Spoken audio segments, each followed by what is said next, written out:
If a disaster strikes today, how confident are you in the effectiveness of the disaster response and recovery efforts? It's a question that can make us pause and think about the systems we have in place. You see, disaster response and recovery isn't just about the immediate aftermath. It's a complex process that involves damage assessments, emergency declarations, and relief funding. The effectiveness of these efforts can make the difference between a community bouncing back or struggling for years. It can shape how we weather the storms, both literally and metaphorically. So it's important to take a comprehensive view, evaluating everything from the speed at which help arrives to the long-term recovery projects that help rebuild lives and infrastructure. But how do we know if we're doing it right? How can we ensure that our efforts are not just well-intentioned, but also effective? So how do we measure the effectiveness of these efforts? Let's dive into the data. To evaluate the effectiveness, we turn to the numbers. Data always tells a tale.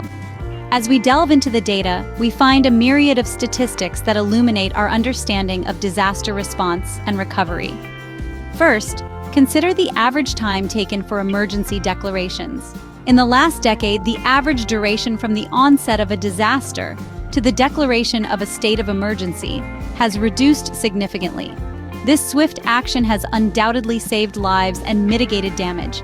Now, let's shift our focus towards relief funding. Over the past 20 years, billions of dollars have been allocated for disaster relief. But how effectively is this funding being used?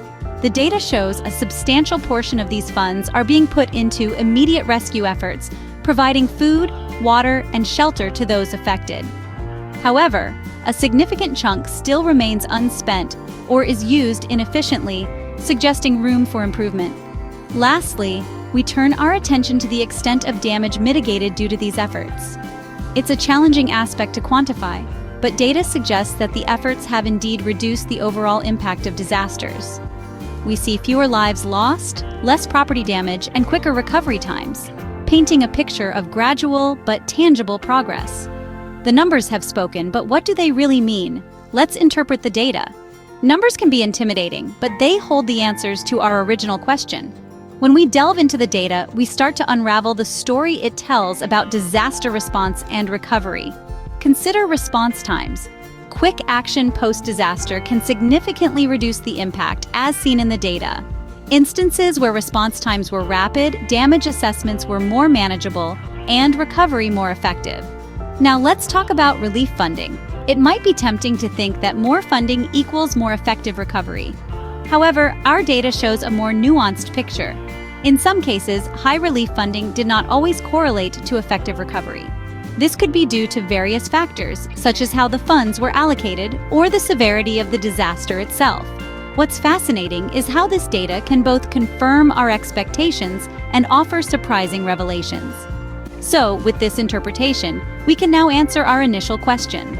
So, are we ready to face a disaster today? How effective are our disaster response and recovery efforts? The data analysis reveals a mix of triumphs and challenges. Success stories show us that strategic planning and resource allocation can truly make a difference. However, areas for improvement, like timely aid distribution and infrastructure reinforcement, remind us that there's always room to grow. Remember, the goal is not just to respond to disasters, but to do so effectively. The data is our guide to achieving this.